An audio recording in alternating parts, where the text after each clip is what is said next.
குப்பை அள்ளுகிற தொழிலை குப்பை அள்ளுகிறவர்களே செய்ய வேண்டும், அரசு பணியாளர்களாக அவர்களை மாற்ற வேண்டும் என்கிற அந்த கோரிக்கையில் நமக்கு மாற்று கருத்து இருக்கிறது. சொல்ல போனால் அதை எதிர்த்துதான் நாம் பேச வேண்டும். தலித்துகள் செய்கிறார்கள், அவர்களுக்கு பணி நிரந்தரம் செய். நாங்கள் தலித் இயக்கம். இதற்கு பெயர் கன்வென்ஷனல் திங்கிங். காலம் காலமாக இருக்கிற மரபு சார்ந்த சிந்தனை இது, அடிமை சார்ந்த சிந்தனை இது. வெட்டியான் தொழிலை செய்கிறவனை வெட்டியான் தொழிலாக அரசு ஊழியர்களாக ஆக்கு என்று சொன்னால் எப்படி அதை ஏற்றுக்கொள்ள முடியும்? அந்த தொழிலை ஒழிக்க வேண்டும். உலக நாடுகள் எல்லாம் இன்றைக்கு கருவிகளை அறிவியல் வளர்ச்சியில, தொழில்நுட்ப வளர்ச்சியில புதிய புதிய கருவிகளை கண்டுபிடித்து ஒரு குறிப்பிட்ட இனத்தை சார்ந்தவர்கள் தான் அந்த தொழிலை செய்ய வேண்டும் என்கிற நிலை இல்லாமல் அந்த தொழில்நுட்பத்தை கற்றுக்கொண்டவன் அந்த வேலையை செய்யலாம் என்கிற நிலையை ஏற்படுத்துகிறார்கள். இதுதான் பிற நாடுகளில் இருக்கிற நிலை. ஆனால் இந்தியாவில் ஸ்கேவெஞ்சர்ஸ் அரசு ஊழியராக்கு, ஸ்வீப்பர்ஸ் அரசு ஊழியராக்கு. இது எந்த வகையில் ஏற்புடையதாக இருக்க முடியும்? இதை போய் அவர்களிடத்திலே சொன்னால் அவர்களுக்கு எதிராக நாம் பேசுகிறோம் என்று கருதுவார்கள். அதனால்தான் சேர்ந்து நாமும் பணி நிரந்தரம் செய்யுங்கள் என்று சொல்ல நேர்ந்தது. பணி நிரந்தரம் செய்யக்கூடாது என்று சொல்லுவதுதான் அதிலே சரியான கருத்து. குப்பை அள்ளுகிறவர்களின் பிள்ளைகளே குப்பையை அள்ள முடியுமா? அள்ள வேண்டுமா? தலித்துகளின் பிள்ளைகள் தான் குப்பைகளை அள்ள வேண்டுமா? அரசு ஊழியர் ஆக்கினால் அந்த வேலை மறுபடியும் யார் வருவார்கள்? அந்த அரசு பணிக்கு யார் வருவார்கள்? எத்தனை பேர் குப்பை அள்ள தயாராக இருக்கிறார்கள்? 70 வயதிலும் அந்த பணியை செய்யக்கூடியவன் ஒருவன் இருக்கிறான் என்றால் அவன் யார் என்று நீங்கள் பார்க்க வேண்டும். இந்த தலைமுறை அவர்கள் அந்த தொழிலை செய்துவிட்டு போகட்டும், அடுத்த தலைமுறை அந்த தொழிலுக்குள் அவர்கள் போகக்கூடாது என்பது தானே சமூக நீதி. அதிலிருந்து அவர்களை மீட்பது தானே சமூக நீதி.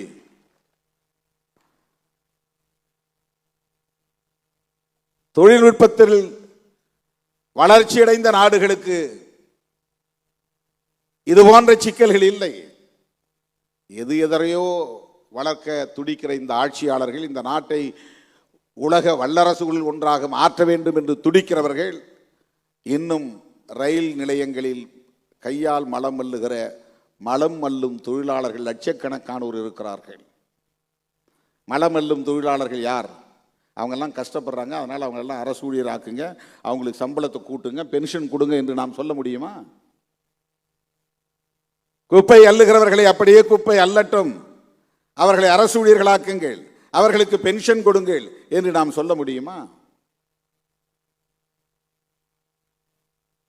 ஆக தலித்துகள் பிரச்சனை என்றால் திருமாவளவன் தான் பேச வேண்டும் என்று சொல்லுகிற அந்த புத்தியே ஒரு சாதி புத்தி. அது வேங்கவேல் பிரச்சனை என்றால் திருமாவளவன் தான் பேச வேண்டும் என்று சொல்லுகிற புத்தியே சாதி புத்தி. அது ஏன் அதிமுக பேசக்கூடாது?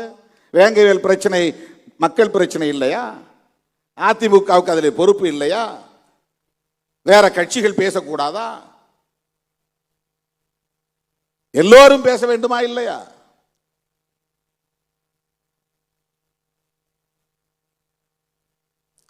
திமுகவுக்கும் அதிலே பொறுப்பு இருக்கிறது, கம்யூனிஸ்ட் கட்சிகளுக்கு இருப்பதை போல ஒவ்வொரு கட்சிக்கும் அதிலே பொறுப்பு இருக்கிறது.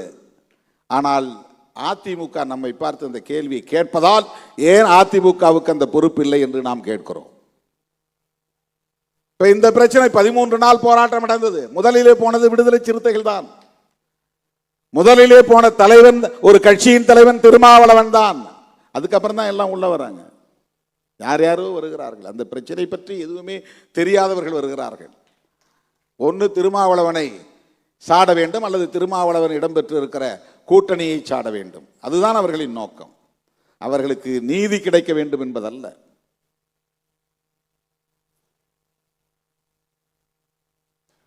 இப்படிப்பட்ட அவதூறுகளை எல்லாம் கடந்து பயணிக்க வேண்டிய ஒரு தேவை நமக்கு இருக்கிறது. தாங்க சட்டையர் செய்த போது தோழர்கள் எல்லாவற்றுக்கும் திருமாவளவனை விமர்சிக்கிறார்கள். அதற்கு இதுதான் காரணம் என்று விளக்கினார்கள்.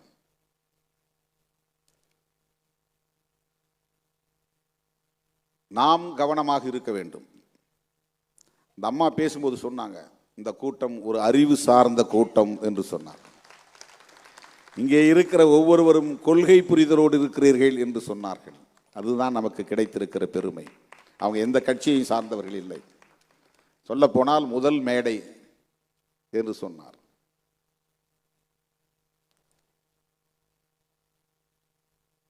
திட்டமிட்டு அவதூறு பரப்புகிறவர்கள், விடுதலை சிறுத்தைகள் கட்சியின் மீது அபாண்ட பழிகளை சுமத்துகிறவர்கள் என்ன நோக்கத்திற்காக செய்கிறார்கள் என்கிற தெளிவு நமக்கு தேவை. அந்த தெளிவு இருந்தால் நாம் அதற்காக எந்த எதிர்வினையும் ஆற்றாமல் உறுதிப்பாட்டோடு தொடர்ந்து இயங்க முடியும். அதுதான் உங்களுக்கு நான் விடுக்கிற வேண்டுகோள்.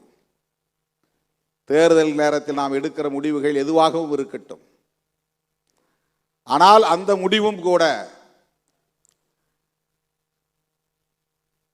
சமூக நீதிக்கு ஆபத்து ஏற்படாத வகையிலே இருக்க வேண்டும் என்கிற தெளிவு நமக்கு உண்டு. இன்றைக்கு வாக்குரிமையை பறிக்கிற முயற்சியில் பாஜக ஈடுபட்டு வருகிறது. பீகாரிலே நடந்திருக்கிற தில்லுமுள்ளு சாதாரணமானதல்ல. பிறப்பு சான்றிதழ் கேட்கிறார்கள். வாக்காளராக ஒருவன் தன்னை உறுதிப்படுத்திக் கொள்ள வேண்டுமானால், ஓட்டர் என்பதை பதிவு செய்ய வேண்டுமானால், உன்னுடைய பெற்றோருடைய பிறப்பு சான்றிதழ், பர்த் சர்டிபிகேட். ஆதார் கார்டு கிடையாது. ஆதார் கார்டு காட்டினா ஏற்றுக்கொள்ள முடியாது. ரேஷன் கார்டு ஏற்றுக்கொள்ள முடியாது. ஏற்கனவே இருக்கிற ஓட்டர் லிஸ்ட்ல என் பேர் இருக்கு, ஏற்றுக்கொள்ள முடியாது. வேற என்ன ஆதாரம் தேவை? பர்த் சர்டிபிகேட் வேணும். சொத்து வரி கட்டினதற்கான சான்று வேணும். நீ இந்த நாட்டின் குடிமகன் தானா என்பதை உறுதிப்படுத்துவதற்கு இதையெல்லாம் கேட்கிறார்கள். என்ஆர்சியிலே இது கேட்கப்படுகிறது. அதுதான் அங்கே இருக்கிற கிரைட்டீரியா. இப்படி 65 லட்சம் பேரை பீகாருடைய வாக்காளர் பட்டியலில் இருந்து நீக்கிவிட்டு அவர்களுக்கு வேண்டியவர்களை சேர்த்து இருக்கிறார்கள். அதற்கு எந்த ஆதாரமும் தேவையில்லை. இது எவ்வளவு பெரிய ஆபத்து! எப்படி இவர்களிடமிருந்து இந்த நாட்டை நாம் காப்பாற்றப் போகிறோம்? இந்த நாடாளுமன்ற ஜனநாயகத்தை பயன்படுத்தி வாக்குகளை திருடுகிற கும்பல், வாக்கு திருட்டு கும்பல், அவர்களை பற்றி இங்கு யாரும் விமர்சிப்பதில்லை. திருமாவளவன் என்ன செய்யறான்? 2 சீட்டுக்காக போய் அங்க நிற்கிறான். அது எங்க விருப்பம். நாங்கள் முடிவு செய்கிறோம். எத்தனை இடங்கள் தேவை என்பதை நாங்கள் முடிவு செய்கிறோம். நீ யார்?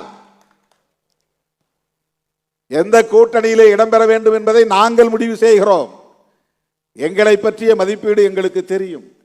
எங்களுடைய அரசியல் நகர்வுகளை நாங்கள் தான் தீர்மானிக்க முடியும். யாரோ உணர்ச்சி வயப்படுவதற்காக தீர்மானிக்க முடியாது. 2 சீட்டுக்காக இங்கே ஏன் நிற்க வேண்டும்?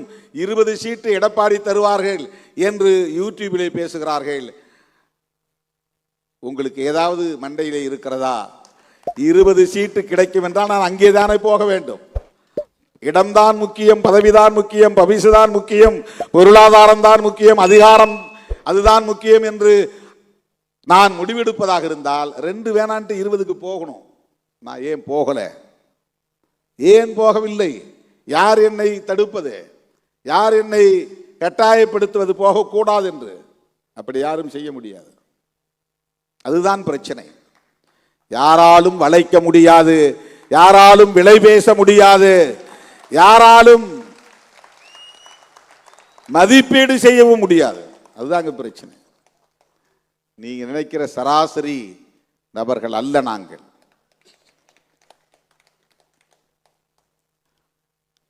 திராவிட முன்னேற்ற கழகத்தோடும் இடதுசாரிகள் இயக்கங்களோடும் நாங்கள் இணைந்து பயணிப்பதற்கு ஒரு நோக்கம் இருக்கிறது. அந்த நோக்கம் வேறொன்றுமில்லை. நாங்கள் அம்பேத்கரின் பிள்ளைகள், பெரியாரின் பிள்ளைகள் என்கிற அந்த வளர்ப்பு முறைதான், அந்த கருத்தியல் தான் காரணம், வேறொன்றுமில்லை.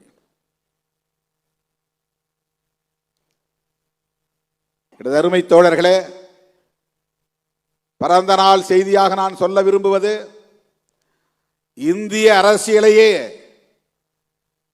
மதசார்பு சக்திகள் ஒரு புறம், மதசார்பற்ற சக்திகள் இன்னொரு புறம் என்று நாம் கூர்மைப்படுத்த வேண்டியிருக்கிறது. இன்னும் கூர்மைப்படுத்த வேண்டியிருக்கிறது. வெறும் கட்சி கூட்டணி என்றல்ல, இது திமுக கூட்டணி, இது அதிமுக கூட்டணி என்றல்ல, இது மதசார்பு கூட்டணி, இது மதசார்பற்ற கூட்டணி. இதுதான் இந்தியா முழுவதும் இருக்கிற முக்கியமான அரசியல். அப்போதுதான் அவர்களை தனிமைப்படுத்த முடியும். எண்ணற்ற பல முரண்பாடுகள் இருக்கலாம், பிரச்சனைகள் இருக்கலாம். ஆனால் செக்யூலரிசம் என்கிற அந்த கோட்பாடு புரட்சியாளர் அம்பேத்கர் வகுத்தளித்த கோட்பாடு, பண்டிதர் ஜவஹர்லால் நேரு அவர்களால் ஏற்றுக்கொள்ளப்பட்டு அங்கீகரிக்கப்பட்ட கோட்பாடு. ஏன் புரட்சியாளர் அம்பேத்கர் அவர்களுக்கே நேர் முரணாக இருந்த காந்தியடிகளால் ஏற்றுக்கொள்ளப்பட்டு அங்கீகரிக்கப்பட்ட கோட்பாடு. அதிதீவிர இந்துத்துவ சக்திகளுக்கு துணையாக இருந்த பல தலைவர்கள், பட்டேல் உட்பட ஏற்றுக்கொள்ளப்பட்ட கோட்பாடு. இந்திரா காந்தி அம்மையார் அவர்களால் திருத்தம் கொண்டு வரப்பட்டு முகப்புறையிலே செக்குலர் என்கிற சொல் இணைக்கப்பட்ட நிலையிலே இந்திரா காந்தி அம்மையாரால் ஏற்றுக்கொள்ளப்பட்ட கோட்பாடு. ராஜீவ் காந்தி அவர்களாலும் இன்றைக்கு ராகுல் காந்தி அவர்களாலும் செக்குலரிசம் என்கிற கோட்பாடு இந்த தேசத்தின் முதன்மையான கோட்பாடு என்று ஏற்றுக்கொள்ளப்பட்டிருக்கிற ஒரு சூழலில் நாம் காங்கிரசும் இடம்பெறுகிற இந்தியா கூட்டணியில் இடம்பெறுகிறோம். இதுதான் நாம் அந்த அணியிலே இருக்கிறோம் என்பதற்கான காரணம். காங்கிரஸோடு நமக்கு முரண்பாடுகள் இருக்கலாம், ஆனால் தேசத்தை பாதுகாப்பதற்கு புரட்சியாளர் அம்பேத்கர் முன்மொழிந்த மதச்சார்பின்மை என்கிற கோட்பாட்டில் இன்றைக்கு உறுதியாக நிற்கிற இயக்கம் காங்கிரஸ். எனவேதான் காங்கிரஸ் தலைமையில் இந்தியா கூட்டணியில் நாம் இடம்பெற்றிருக்கிறோம். மதச்சார்பின்மை காப்போம் என்பது வெறும் ஒரு நிகழ்வுக்கான அரசியல் முழக்கம் அல்ல, நாம் அடுத்தடுத்து எடுத்து செல்ல வேண்டிய களங்களை அமைப்பதற்கான முழக்கம் அது. அடுத்தடுத்து நாம் தேர்தல் அரசியல் களத்தில் மேற்கொள்ள வேண்டிய நகர்வுகளுக்கான ஒரு முழக்கம் அது. யாரும் நம்மை எப்படியும் விமர்சித்து விட்டு போகட்டும், நாம் பொருட்படுத்த தேவையில்லை. இந்த மதச்சார்பின்மை காப்போம் என்கிற கருத்தியலை இன்னும் வெகுவாக மக்களிடத்தில் கொண்டு போய் சேர்ப்போம். மதச்சார்பின்மை என்கிற கருத்தியலை சேர்ப்பதன் மூலம்தான் மதசார்பற்ற முற்போக்கு கூட்டணியின் வெற்றியை தமிழ்நாட்டிலே மேலும் நம்மால் உறுதிப்படுத்த முடியும். கண்ணுக்கெட்டிய தூரம் வரையில் இந்த கூட்டணிக்கு எதிரான ஒரு சக்தி இல்லை. அவர்கள் அவதூறு பரப்பி கூட்டணியை சிதைக்க பார்க்கிறார்கள். சிறுத்தைகள் ஒருபோதும் உணர்ச்சி வயப்படக்கூடாது. சமூக வலைத்தளங்களில் மனம் போல் எதையும் எழுதிவிடக்கூடாது. எம்ஜிஆர் அவர்களை பற்றியும் ஜெயலலிதா அம்மையார் அவர்களை பற்றியும் நான் தனிநபர் அடிப்படையிலே விமர்சிக்கவில்லை. திராவிட இயக்கங்களை எப்படி குறிவைத்து சனாதன சக்திகள் கடந்த காலங்களில் காய் நகர்த்தி இருக்கிறார்கள் என்கிற போது திமுகவுக்கும் அதிமுகவுக்கும் இடையிலான ஒரு வேறுபாட்டை நான் சொல்ல வேண்டிய ஒரு நிர்பந்தம். ஏனென்றால் திமுக கூட்டணியில் நாம் இருக்கிற சூழலில் நாம் ஏன் இங்கே இருக்கிறோம் என்பதை நியாயப்படுத்த வேண்டிய ஒரு தேவையும் நமக்கு இருக்கிறது. அதிமுக எம்ஜிஆர் காலத்திலும் ஜெயலலிதா அம்மையார் காலத்திலும் எடுத்த நிலைப்பாடுகள், கொண்டு வந்த சட்டங்கள், பிறகு மாற்றிக்கொண்ட நிலைப்பாடுகள், இவை எல்லாவற்றையும் கருத்தில் கொண்டுதான் அந்த இயக்கத்தில் சனாதன சக்திகளின் ஊடுருவல் இருந்தது என்று சொல்ல நான் துணிந்தேன். இது எல்லோரும் ஏற்கனவே சொன்ன விமர்சனம் தான், நான் ஒன்றும் புதிதாக சொல்லவில்லை. அண்ணாவையும் எம்ஜிஆரையும் ஜெயலலிதா அவர்களையும் பாஜகக்காரர்கள் எப்படியெல்லாம் விமர்சிக்கிறார்கள், ஆனால் அவர்கள் மீது இவர்களின் கோபம் திரும்பவில்லை. பலமுறை நான் எம்ஜிஆர் அவர்களை பாராட்டி இருக்கிறேன். புரட்சி தலைவர் என்கிற ஒற்றை சொல்லுக்கு ஒரே ஒரு திட்டம் சான்றாக இருக்கிறது. காலம் காலமாக இருந்த கர்ணம் முன்சிப் பதவியை தூக்கி எறிந்துவிட்டு வில்லேஜ் அட்மினிஸ்ட்ரேட்டிவ் ஆபீசர் என்கிற ஒரு திட்டத்தை கொண்டு வந்ததற்காகவே அவரை புரட்சி தலைவர் என்று சொல்லலாம் என்று நான் சொல்லி இருக்கிறேன். சமூக நீதிக்கான நிலைப்பாட்டின் போது அந்த 69 விழுக்காட்டை 9வது பட்டியலில் இணைப்பதற்கு ஜெயலலிதா அம்மையார் மேற்கொண்ட முயற்சி போதும் அவரை பாராட்டுவதற்கு என்று நான் பேசியிருக்கிறேன். தனிநபர் அடிப்படையிலே யாரையும் நாம் விமர்சித்ததில்லை. ஆனால் நமக்கு எதிரான அவதூறுகள் கடுமையாக முன்வைக்க பெற்றன. தோழர்கள் அதையும் நாம் எதிர்கொண்டாக வேண்டும் என்று எதிர்வினை ஆற்றிய போது உடனே நான் முகநூறு நேரலையில் சொன்னேன், அதிமுகவையோ எம்ஜிஆரையோ ஜெயலலிதா அவர்களை பற்றியோ நீங்கள் யாரும் கருத்து சொல்ல வேண்டாம், தேவைப்படுகிற நேரத்தில் நானே கருத்தை சொல்லுவேன் என்று சொன்னேன். அந்த நிலைப்பாட்டில் நான் மாறவில்லை. அவமதிக்கும் நோக்கம் இல்லை என்பதைத்தான் நான் சொன்னேன். அது அவமதிப்பல்ல, நடந்த வரலாற்றை சொல்லுகிறேன். அந்த அம்மாவே மேடையில் சட்டமன்றத்தில் சொன்னார், எல்லோரும் என்னை பார்ப்பன பெண்மணி என்கிறார்கள், ஆமாம் நான் பாப்பாத்தி தான் என்று சொன்னார், கிளைம் செய்தார். நமக்கு பார்ப்பன சமூகத்தின் மீது எந்த வெறுப்பும் கிடையாது. எவ்வளவோ நண்பர்கள் பார்ப்பன சமூகத்தை சார்ந்த நண்பர்கள் இருக்கிறார்கள், நல்ல நண்பர்கள் இருக்கிறார்கள். இந்த மேடையிலே மைப்பா நாராயணன் வந்து ஆடை போர்த்தி வாழ்த்தி விட்டு போனார். தனிப்பட்ட முறையிலே யார் மீது நமக்கு எந்த காழ்ப்புணர்வும் கிடையாது. ஆனால் திராவிட இயக்க அரசியலை குறிவைத்து தாக்குகிறார்கள் என்றால் அது வெறும் திமுகவுக்கு எதிரானதல்ல, ஒடுக்கப்பட்ட மக்களின் அரசியலுக்கும் எதிரானது. அதை நினைவிலே வைத்துக் கொள்ளுங்கள். சமூக நீதி அரசியலுக்கு எதிரானது, நினைவிலே வைத்துக் கொள்ளுங்கள். திமுகவுக்கு எதிரான நகர்வுகளை திமுகவே எதிர்கொள்ளும், அது வேறு. ஆனால் திராவிட அரசியல், பெரியார் அரசியல் இங்கே சிதைக்கப்படுவேயானால் நாம் இங்கே அரசியல் செய்ய முடியாத நிலை ஏற்பட்டுவிடும். அரசியல் செய்ய முடியாத நிலை ஏற்பட்டுவிடும். பெரியார் அரசியல் என்பது அம்பேத்கர் அரசியலோடு இணைந்த ஒன்று, முரண்பட்ட ஒன்று அல்ல. பெரியார் அரசியலை விமர்சிக்கிறார்கள் என்றால் அம்பேத்கர் அரசியலை விமர்சிப்பதாகத்தான் பொருள்.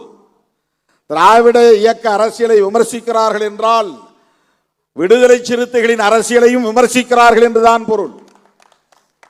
ரெண்டு இயக்கமும் ஒன்றா என்றால் இல்லை, அது வேறு. அரசியல் இயக்கங்கள் கட்டமைப்பதிலே பல முரண்பாடுகள் இருக்கலாம், அதிகார பகிர்விலே முரண்பாடுகள் இருக்கலாம், பிரச்சனைகளை அணுகுவதிலே எடுக்கிற முடிவுகளிலே முரண்பாடுகள் இருக்கலாம். ஆனால் அடிப்படை கருத்தியல் என்பது சமூக நீதி சார்ந்த அரசியல். முதலில் தமிழக அரசியல் களத்தில் திராவிடம் என்கிற சொல்லை புழக்கத்திற்கு கொண்டு வந்தவர் பண்டிதர் அயோத்திதாசர், மறந்துவிடக்கூடாது. எனது அருமை தோழர்களே, நெருக்கடியான சூழலில், நேரங்கட்ட நேரத்தில், பேச முடியாத மனநிலையில் இந்த கருத்துக்களை எல்லாம் உங்களோடு பகிர்ந்து கொள்ளக்கூடிய ஒரு சூழல் அமைந்தது. என் மீது இவ்வளவு நம்பிக்கை வைத்து இவ்வளவு நேரம் காத்திருக்கிற என் உயிரின் உயிரான விடுதலை சிறுத்தைகள் அனைவருக்கும் என்னுடைய நெஞ்சார்ந்த நன்றியை கூறி, நம்முடைய அன்பு நண்பர் சந்தோஷ் அவர்களும் அவரோடு நண்பர்கள் பெரியார் ஆகியோர் 50 நிமிடம் ஒரு ஏவி தயாரித்திருக்கிறார்கள். அது இன்றைக்கு ஒளிபரப்ப முடியாது. ஒரு நாள் அதற்காக தனி அரங்கத்தை பிடித்து அந்த ஏவி, அதாவது ஆடியோ வீடியோ காட்சி காணொளி ஒளிபரப்பப்படும் என்பதை சொல்லி சந்தோஷ் அவர்கள் பொறுத்தருள வேண்டும் என்று கேட்டு, எனக்கு பிறந்த நாள் வாழ்த்துக்களை கூறியிருக்கிற உங்கள் அனைவருக்கும் என்னுடைய நெஞ்சார்ந்த நன்றியை கூறி முடிக்கிறேன். நன்றி, வணக்கம்.